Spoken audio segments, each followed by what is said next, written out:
of the easiest things to create, because once you understand where to find good graphics and recognize them, the internet is crammed with great graphics that you can nick or rip. And even Picasso had a saying. He said, good artists copy, great artists steal. So I'm going to show you how to get a design, edit it, make it to your own so it's different and it stands out. One of the best places to find great web graphics, other than just searching for images on the internet, is templatemonster.com. They deliver the best templates on the net, just like they say, and they really do. They have templates created by the best web design studios in the world. And here on the side you can search by category and find templates that are designed specifically for your market, or you can even search by color. So that's pretty cool. I'm going to search for website templates, click apply, and I check out the, let's say, design category, apply, and search. Let's see what I got. Okay, I've got almost 600 templates to get ideas from, which is insane. It's a lot of templates. And here you can actually buy templates and get a full design, but I'm not gonna buy any templates now. Obviously, I'm just shooting this video for you. But I try to get one and copy it. Like this one is pretty cool. Let's check it out. Okay, this one is perfect for an exercise. So I'm gonna copy this header image and paste it in Fireworks. Just right click on the image, or hold down your control key and click on the Mac and choose copy image. Now if you can't copy the image for some reason, maybe it's a flash file or whatever, then you can capture your screen. On the PC keyboard there is a key called print screen, and it basically captures your entire screen. On the Mac you can press Command Shift 3 to capture the entire screen, or Command Shift 4 to capture a part of the screen that you select. And once you've done that, you've copied the image. Let's go back to Fireworks, and I'll press Ctrl V or Command V on the Mac and paste my image in. I'm gonna zoom in a bit. Now there are a lot of different ways to zoom in Fireworks. You can use the magnification tool right here, and you can choose any of these preset zoom values. You can also press Ctrl plus or minus to zoom, Command plus or minus on the Mac, or you can just hold down the control key and use the scroll on your mouse. It's the same thing, but make sure you select the object you want to zoom in, because Fireworks is going to zoom in on the middle of your selected object. If nothing's selected, then on the middle of your canvas.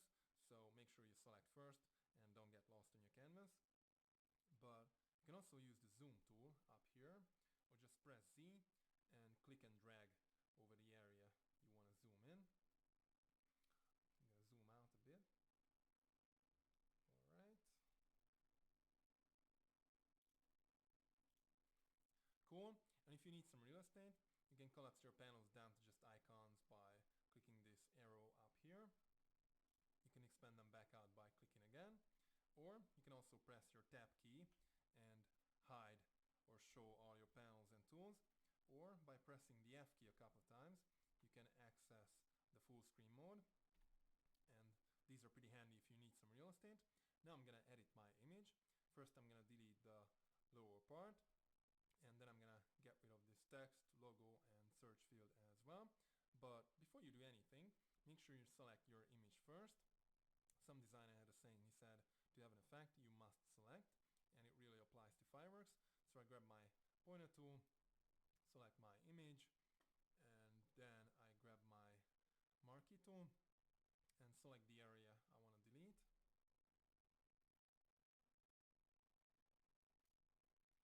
Okay, I zoom in a bit just to make sure I only delete the white part.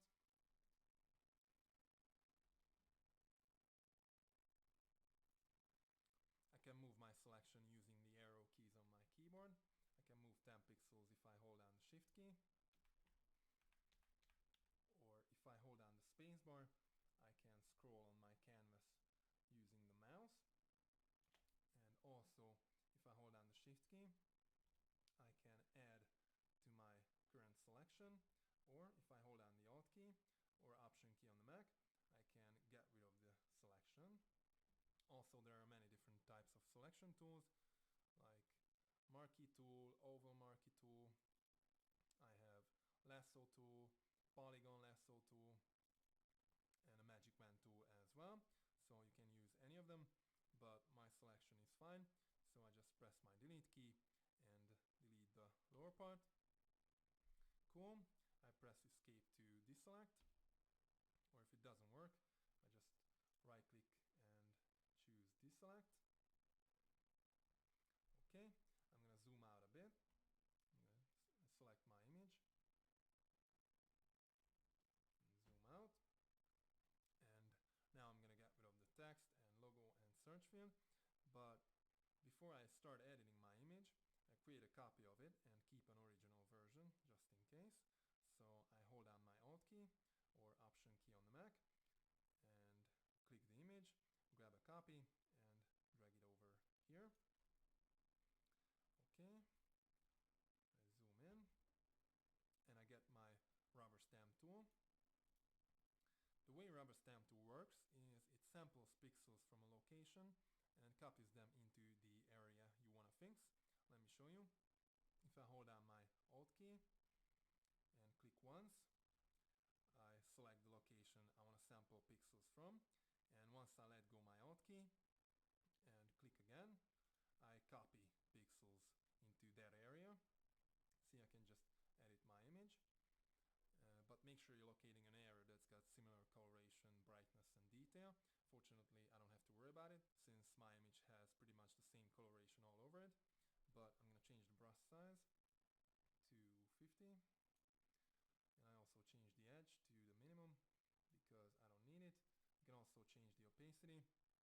For me, 100% is fine, so I just edit my image.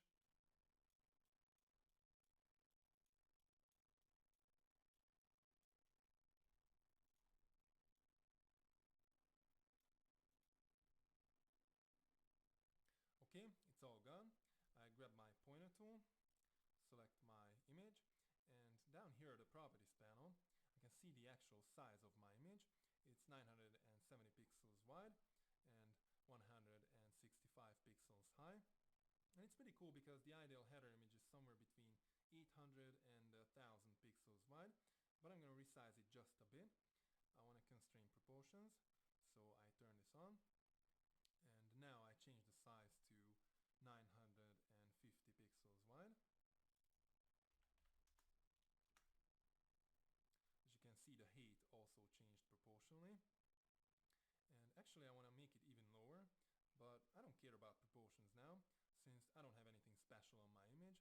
If you have people on your image or something, you definitely want to constrain proportions, but with my image it doesn't really matter, so I turn it off and I only change the height to 150 pixels. Okay, now I'm gonna put my own logo and text on it, but first let's talk about the Fireworks user interface because there are a couple things I want to show you. Here on the left you can see your tools, on the right you can see your panels. If you ever try to find a panel and you can't see it on your screen, the window menu is the place to go. All the different panels are listed here, and there's a checkbox beside the ones that are currently visible, and you can turn off or turn on any panels you need.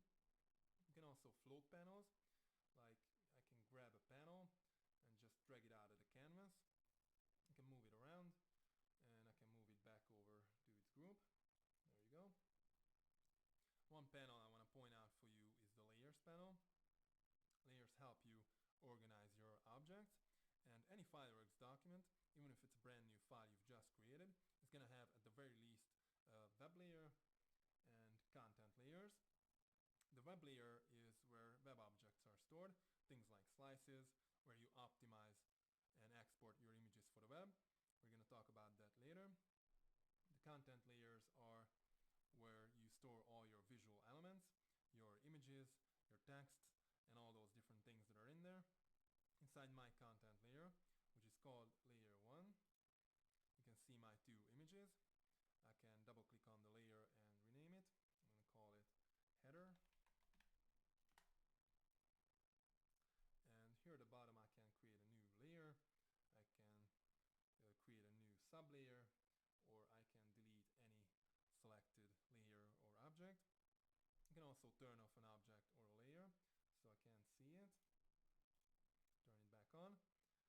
And if I want to make sure an object doesn't get edited, even by me accidentally, I can lock it so I can still see it, but I can't select it or edit it. I'm going to lock my header images, and I'm going to bring in some text. I grab my text tool, and I want my text right here. So I just click and drag. And when I let go of the mouse, I can start typing. You can type in your own slogan or whatever your brand requires. And just type in "professional web design made easy."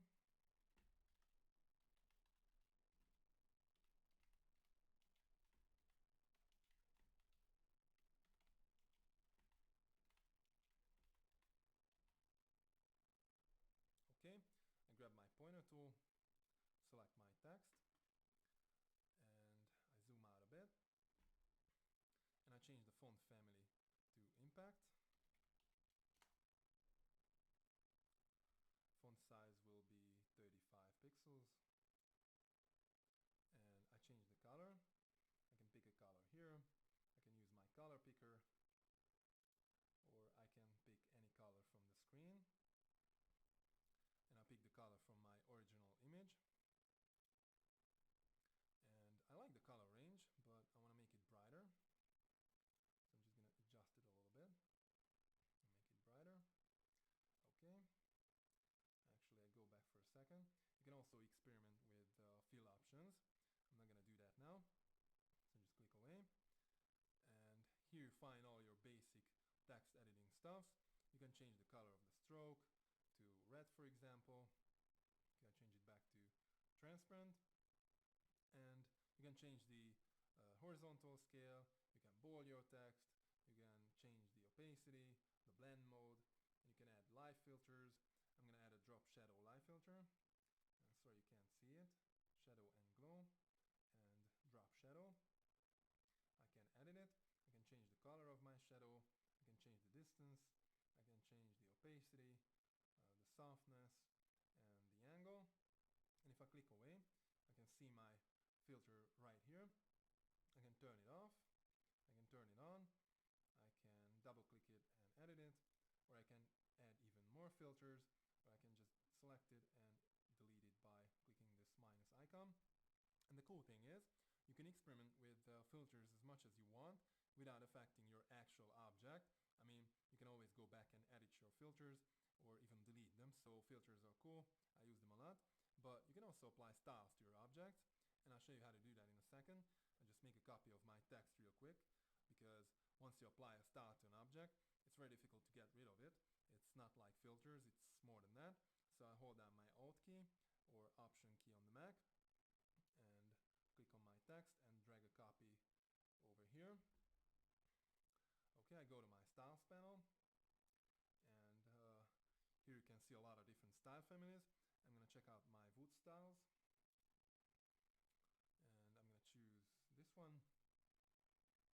Okay, it looks good. Now if you take a look at your properties panel, you realize that styles are a combination of different fills, strokes, live filters, and Photoshop live effects. This means I can edit the style, and after that I can even save my own style by clicking this little icon here. So that's pretty cool. And you can apply styles to any object, not to just text, even to photographic images.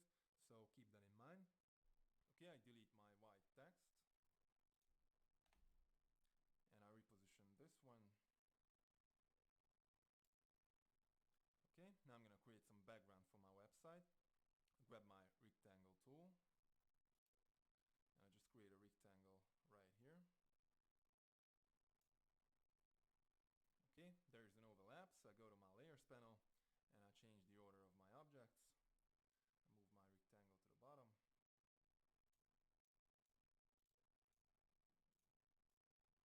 There you go. Actually I create a new layer for my background. So I create a new layer. I'm going to name it as background.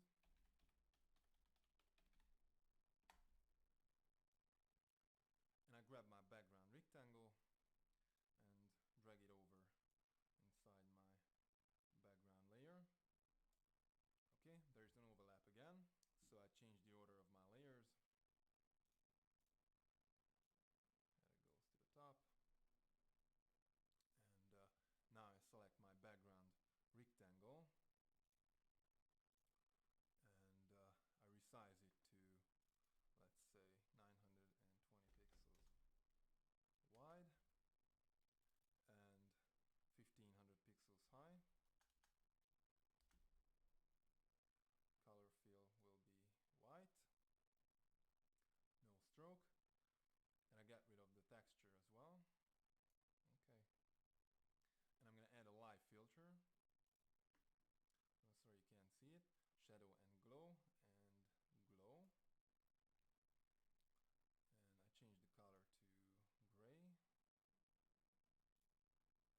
kind of pink smart guides.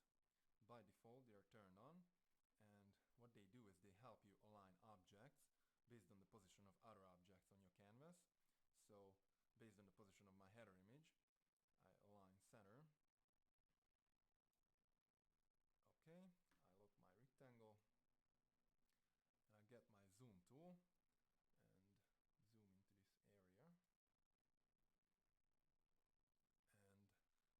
And I'm gonna create a triangle and fill out this gap, if you will. I grab my arrow tool and I create an arrow. I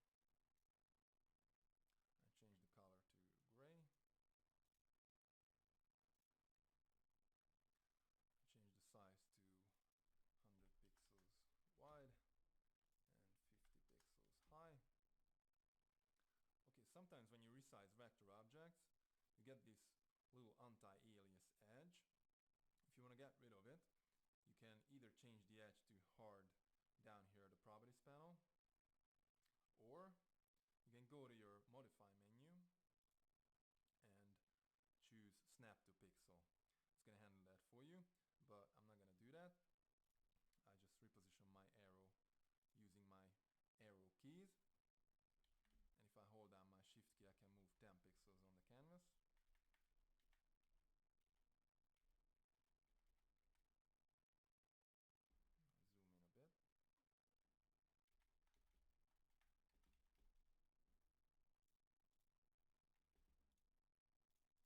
There you go. And I move my arrow to the bottom of my layer so it's not overlapping my site. And I need a different arrow on the other side, so just select my arrow, go to my edit menu or Fireworks menu on the Mac and choose duplicate, and I just grab this copy and drag it over to the other side.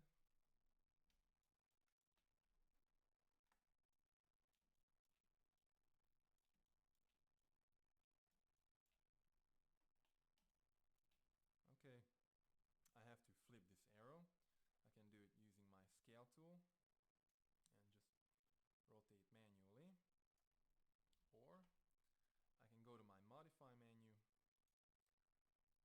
choose transform and flip horizontal.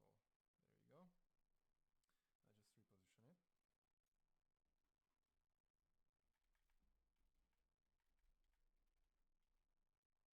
Okay, I lock my arrows so I can't reposition them anymore.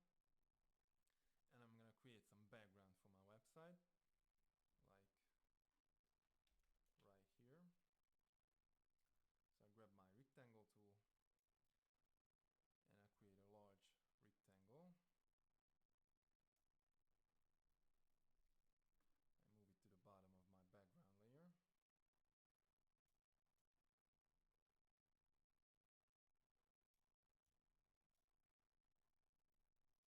And I change the size to 1600 pixels wide and 600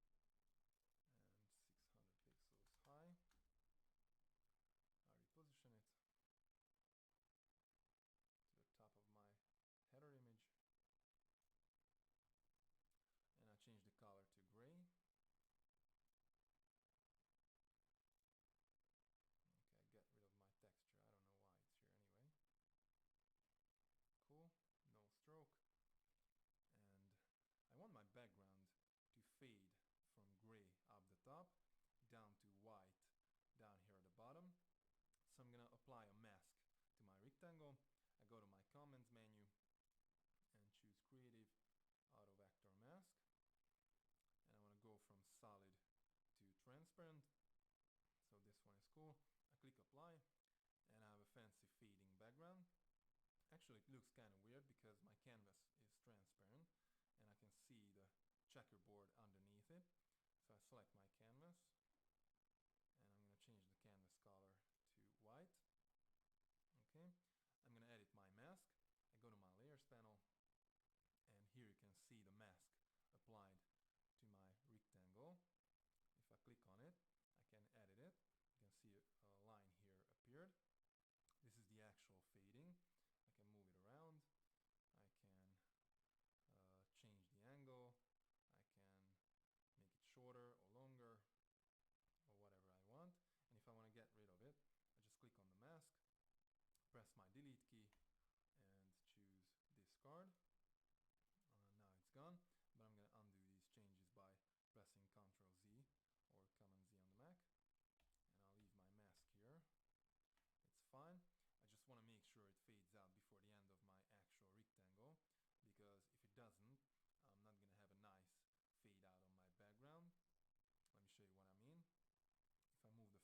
point down here.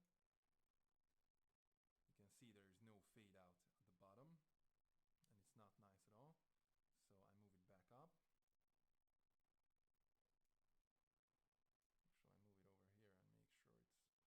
Actually, I move it over here and make sure it's on my rectangle.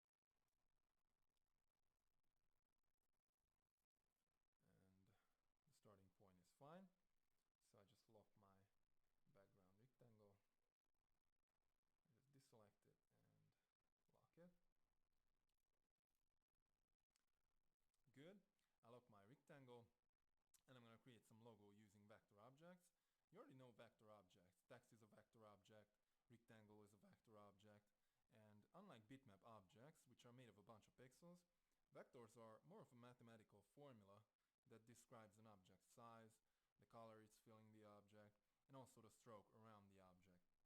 One of the advantages to vectors is, unlike bitmaps, they can be scaled, and there is no degradation in quality.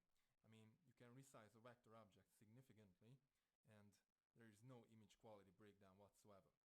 But you can do that with bitmap images, obviously.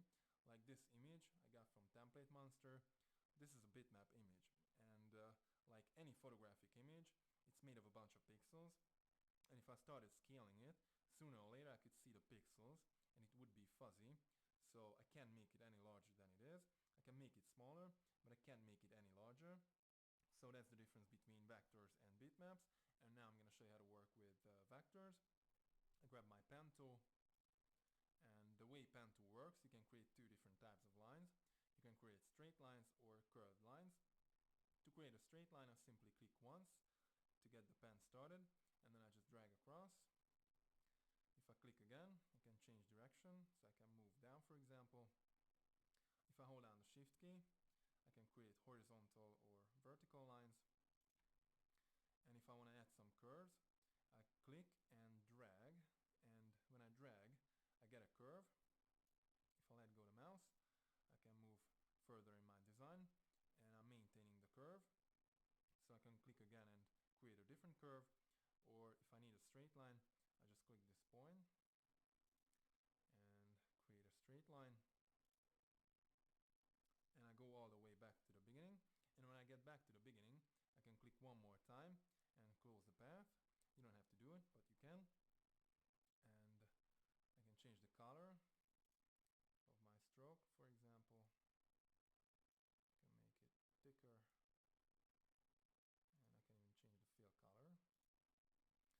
So I have a filled object. I can use the scale tool and rotate my object, or I can scale it, and I can make it as large as I want because it's a vector object. I can also grab my rectangle tool and add to it.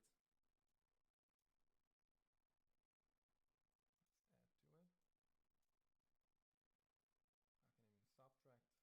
can even subtract. And if I grab my sub selection tool, I can move these rectangles around.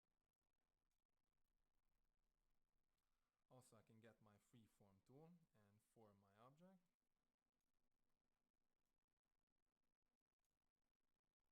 There we go. Okay, but this was just a quick exercise, so I delete it and I'll show you the common library symbols. You can find them down here on the right. And here you can find all kinds of different symbols. Let's see what I got inside my 2D objects folder. These are pretty commonly used symbols. You can see them up here.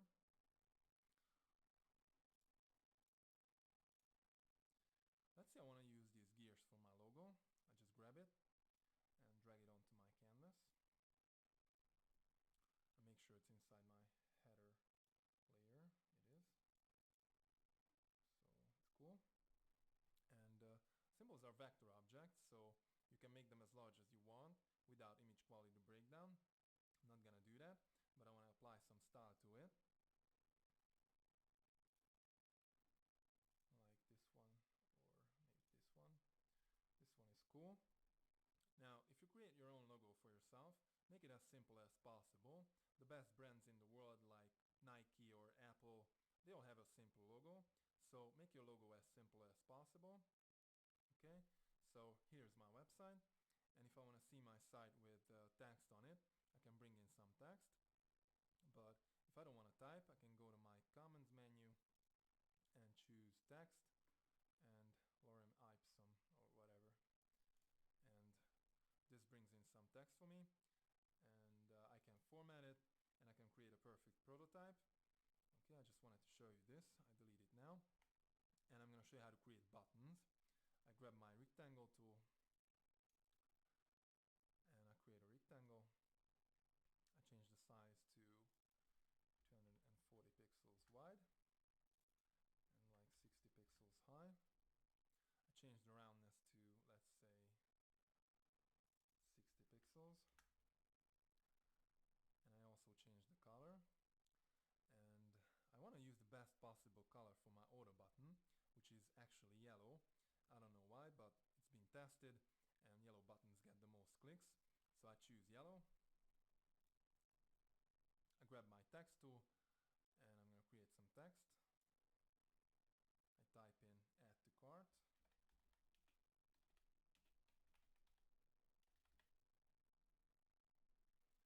Okay, I select my text. I'm going to change my font family to Tahoma. I bold it. Actually, there's two places to bold it. Whatever. This one is enough. I change the size to, let's say, 28 pixels. And I change the color to blue. And I want to make sure my text is align center, so I'm just going to zoom in a bit.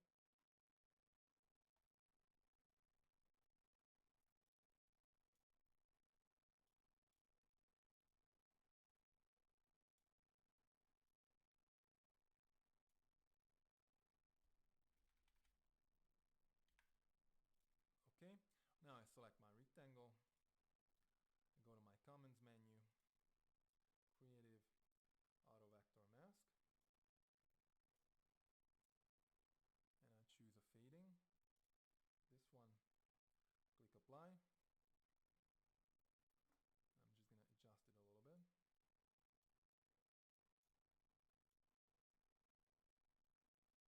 Cool. I select my text and do the same thing.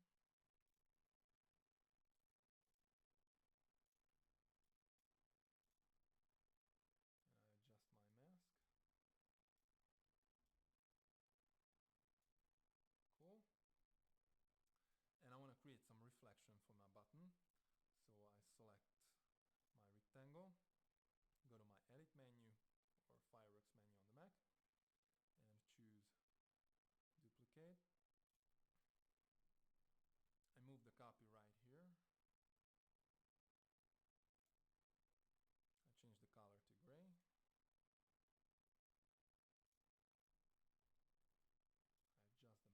I adjust the mask a little bit.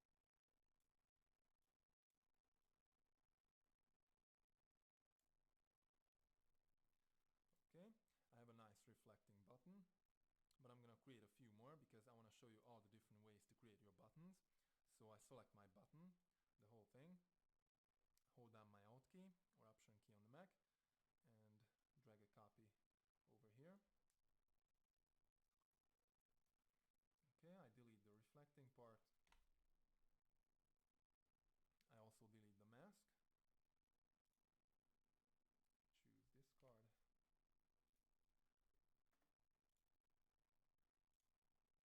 And I add some live filters like Photoshop Live Effects.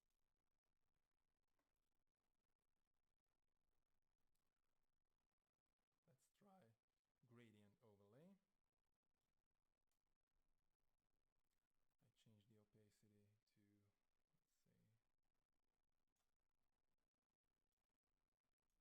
like 30. Click OK. And it's pretty cool. Now I have a different kind of button, but let's create two more. I create another copy.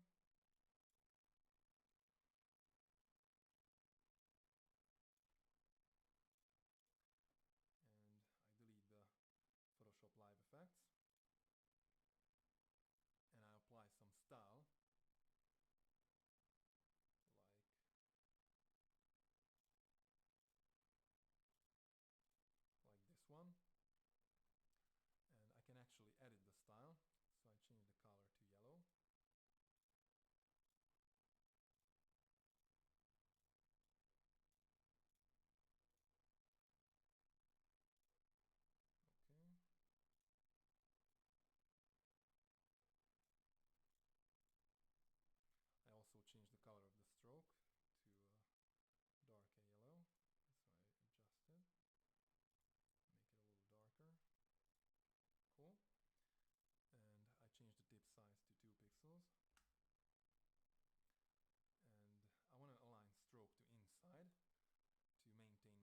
size.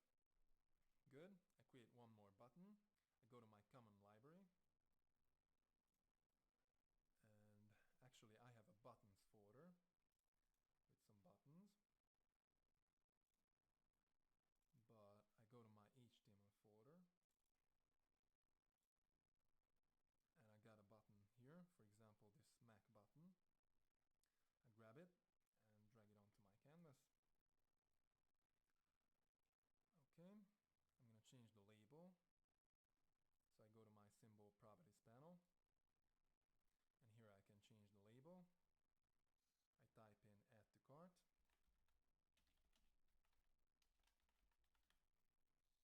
Okay, I just hit enter and now it's on. Okay, so there are a lot of different ways to create your buttons. You can also find a button on the internet, edit it, make it to your own, and I'll show you how to do that as well.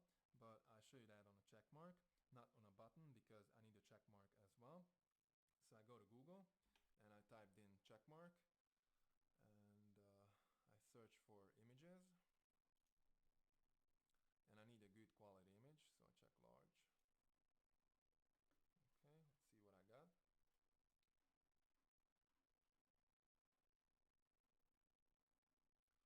This one is pretty cool and pretty large too.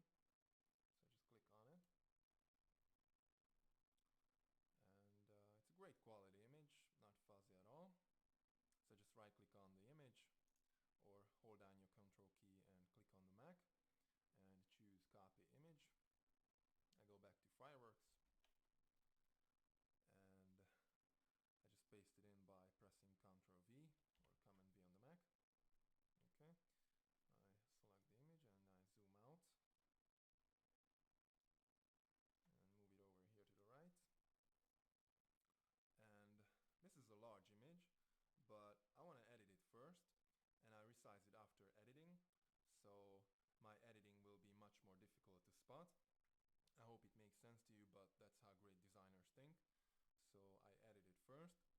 I want to change this green area to blue, so I grab my replace color tool and I switch back to my properties panel. I want to change the color to blue. Okay, I replace color from image and I increase my brush size to the max, which is 100. Tolerance 15 is fine and strength 200 is fine. So I just go ahead and replace the green color. You see this tool is pretty smart.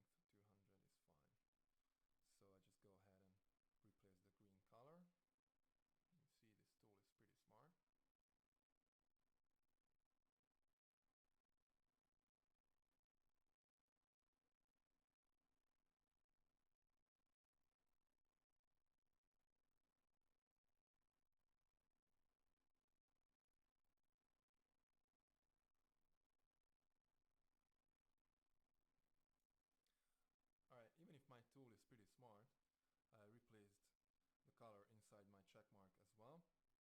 You can see it's kind of blue here. Could have tried it with lower tolerance, but whatever. I grab my paint bucket tool and fix it. I want to go with solid color and change it to white.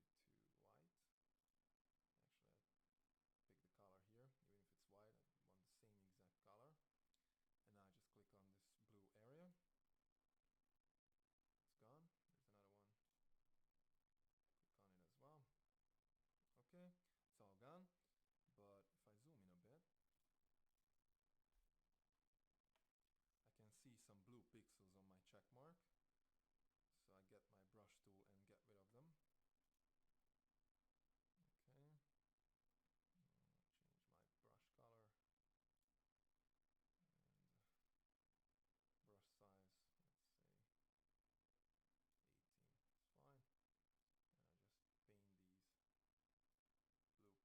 And I just paint these blue pixels manually.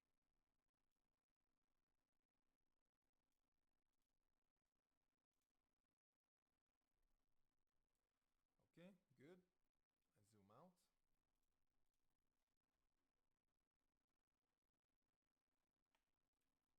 And it's pretty cool, but if I select my canvas and change my canvas color to transparent, I can see a white background on my image,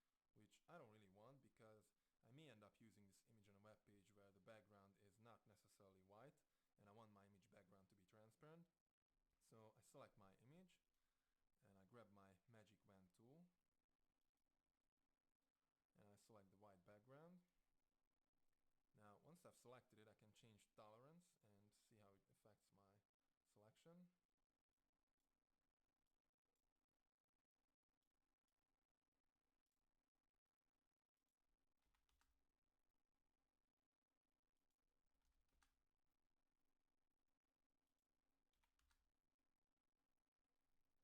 Okay, one is fine. And make sure your edge is anti-alias because you don't want a hard edge where you can see the pixels. It's not nice. Okay, my selection is fine. So I just delete my selected area by pressing my delete key. Press escape to deselect. And now my image background is transparent. Actually, I want to make sure it's totally transparent. So I select my canvas and I change my canvas color to black for a minute just to make sure my background is totally transparent on the image. Okay, it is, but the lower part of my image is not really rounded. So I select my image and I grab my oval marquee tool and select my image, trying to maintain a curve for the lower part. Now let's try it again.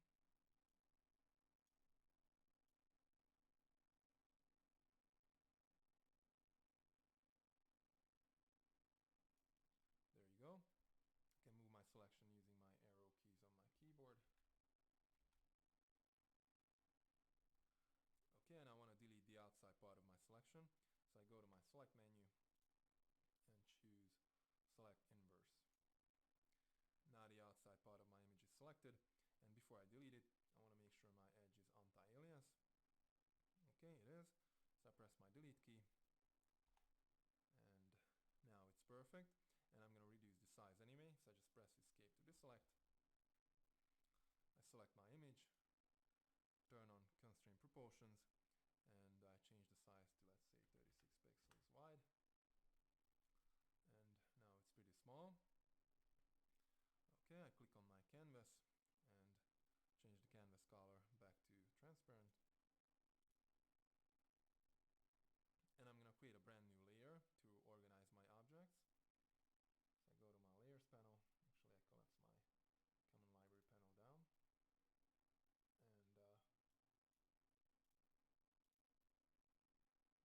And create a new layer. I'm going to call it assets.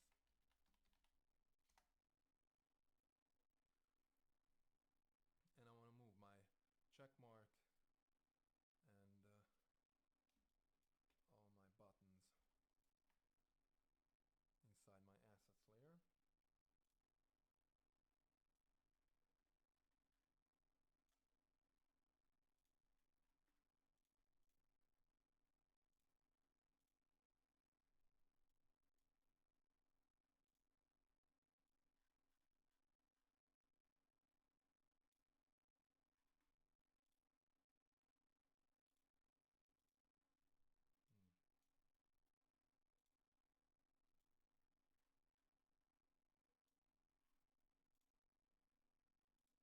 There you go. Okay, and I move it to the top so I can always see my images. Okay, you can also create different individual pages inside your Fireworks document, and you can use them for your different web pages on your website.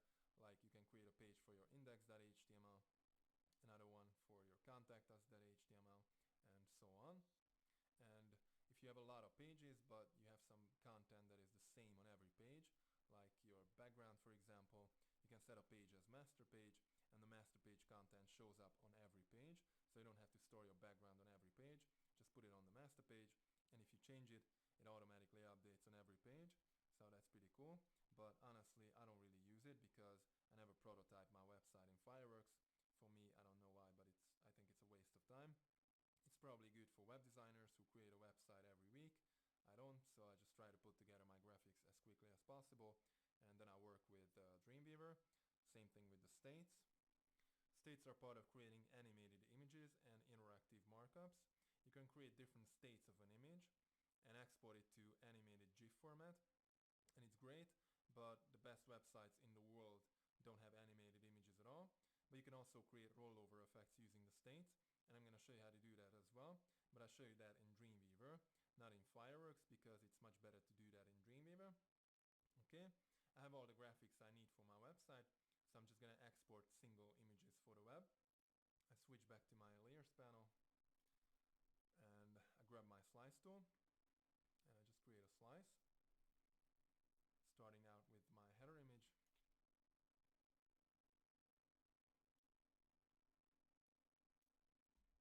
Okay, I make sure my slice is covering my header image properly, so I zoom in a bit.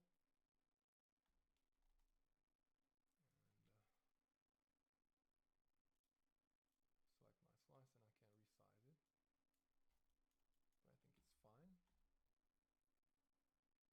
Okay, slices are stored inside the web layer, and I'm gonna name my slice as header.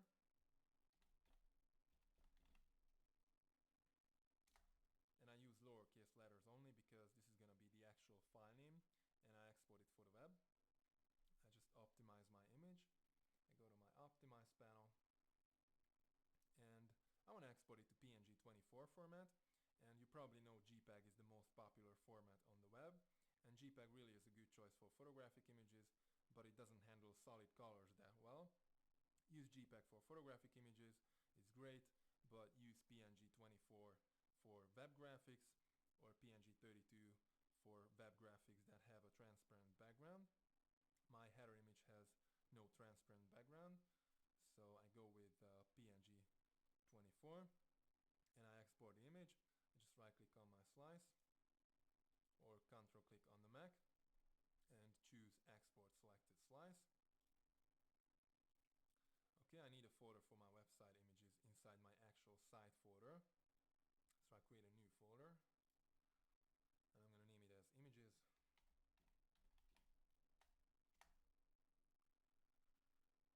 Again, I only use lowercase letters because I'm going to store all my website images inside this folder. So this is for the web. Okay, the file name is the actual slice name, and I've already named it, so I just click save. And that's it. Now I'm going to export my buttons as well. But I move my assets to the right because I have to see the checkerboard behind them if I want to export them with a transparent background. So just select my assets layer, zoom out a bit, and move them here to the right.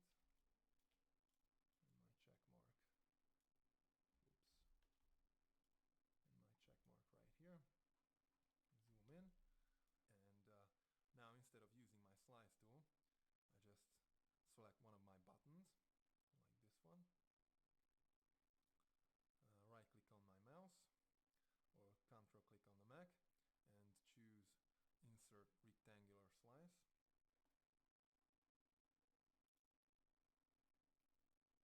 And I need a single slice. You can see the slice covers my button perfectly, so I don't have to worry about it. I just name it as bn_order.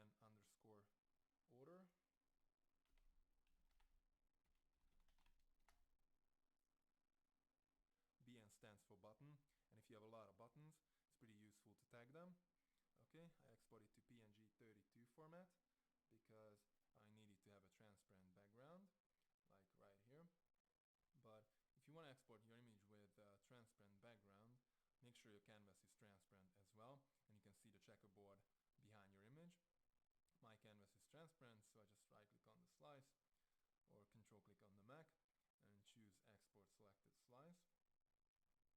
All my website images go inside my images folder. Just click save,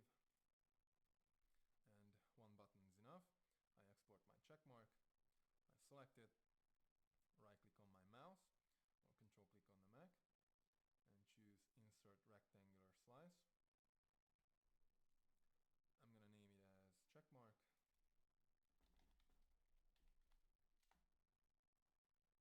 You can name your slice here as well. And again, your slice name is going to be the actual file name, so make sure you don't use uppercase letters on the web. Okay, I right click on my slice, or control click on the Mac, and choose export selected slice. Click save. And I've exported some of my images, but if I want to have a website that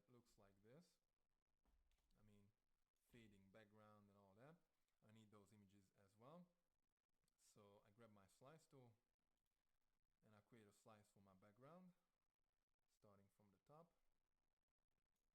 And I'm going to resize it in just a bit, but I select my background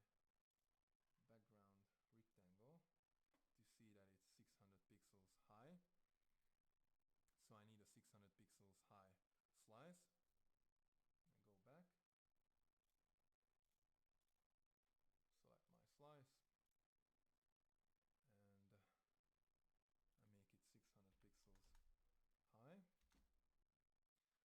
it doesn't matter how wide it is, because it's going to be repeated horizontally in the CSS code. So I make it as narrow as possible to have a small image for the web, like 1 pixel is fine, return of constraint proportions, and I make it 1 pixel wide. Cool. And I'm going to name it as bg_body.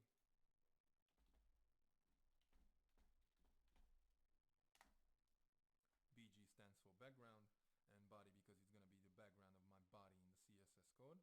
You will understand it in the next video when we set up the site in Dreamweaver. Okay, I export my slice to PNG 24 format because it doesn't have to be transparent. I select my slice so I can zoom on it, and I right click on my slice or control click on the Mac and choose export selected slice. Click save, and now I'm going to export my actual website background. I mean this white rectangle right here.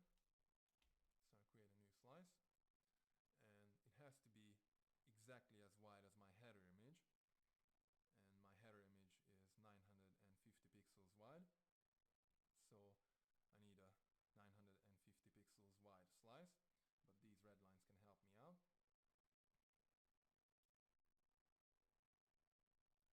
There you go, it's exactly 950 pixels wide. I just let go of the mouse, and I move my slice to the bottom because I can't have the fading background on it. So I move it to the very bottom. Now this image is also going to be repeated, but this one is going to be repeated vertically. So I change the size to 1 pixel high to get a small image for the web. Make sure you turn off constraint proportions, and I make it 1 pixel high. Cool. And this image has to be transparent because it would have a white border right here, and it would be repeated over my gray background. So I export it to PNG 32 format to make it transparent, and I'm gonna name it as bg_container.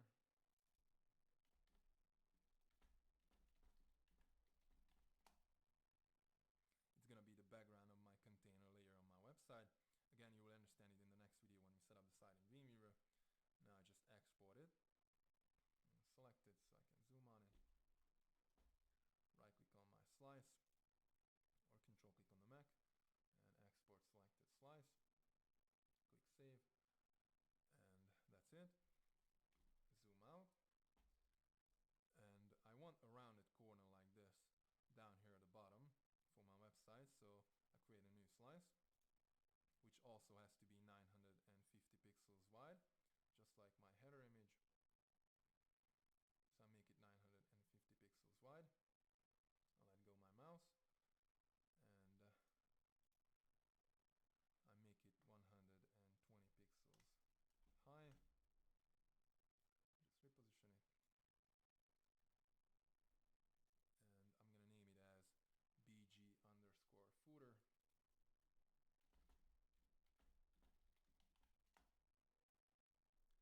And this image cannot be transparent because my repeated image would show up underneath it right here at the bottom.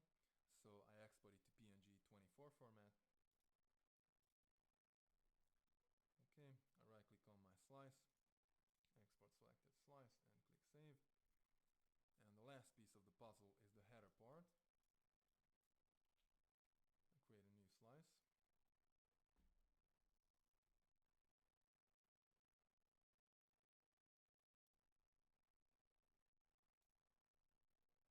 It also has to be 950 pixels wide, just like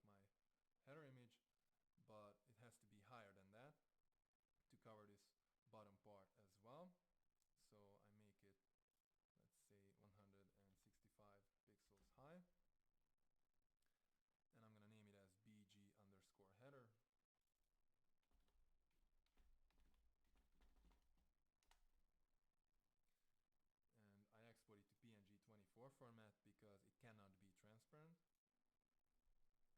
But before I export it, I turn my header layer off because I don't need my header to be on this background image, and I get a smaller file without it.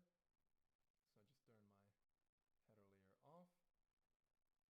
Now I right click on my slice, or control click on the Mac and choose export selected slice. Click save, and I turn my header layer back on. I zoom out, and I've exported pretty much all the graphics I need. So I can just go to Dreamweaver and set up the website, but I need just one more image, a fave icon. Now the fave icon is a small icon that appears on your web browser right next to the address bar. It also shows up in your bookmarks and in the tab display as well. So for like Google, this is their fave icon right here. And not every website has a fave icon, so if you're lazy like me, you can skip this part. Most of my websites don't have a fave icon and sell pretty well, but I'm gonna create one for my logo, so it's not gonna take that long.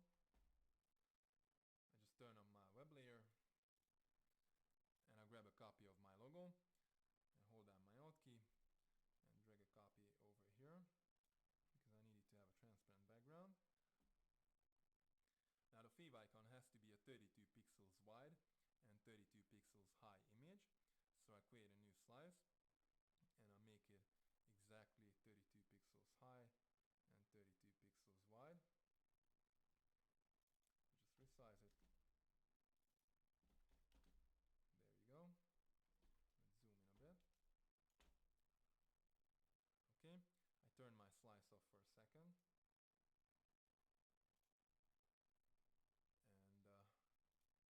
And I have to resize my logo to fit in this square. So I turn on constraint proportions, and I make it 32 pixels wide. Okay, it's too big, it's 35 pixels high. So I make it 32 pixels high then.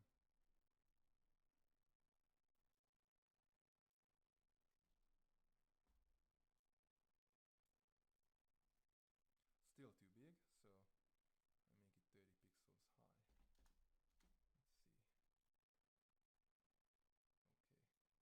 Okay. Now it's good. And I turn my slice back on. I'm gonna name it as fave icon.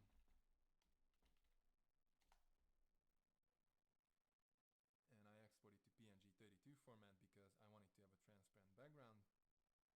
Okay, I right click on the slice and choose export selected slice. Click save. And that's it. Zoom out. Actually, a fave icon should be exported to ICO format, but according to Wikipedia, only Internet Explorer doesn't support a PNG fave icon. Maybe it supports it by now, or it will soon in the future. But if you want to convert it to ICO format, go to icoconverter.com. Actually, I'll show you. Just go to icoconverter.com, upload your PNG file you've just exported. The size must be 32 by 32 pixels, and the color depth, this one is fine. Just click convert, and it converts it for you, easy.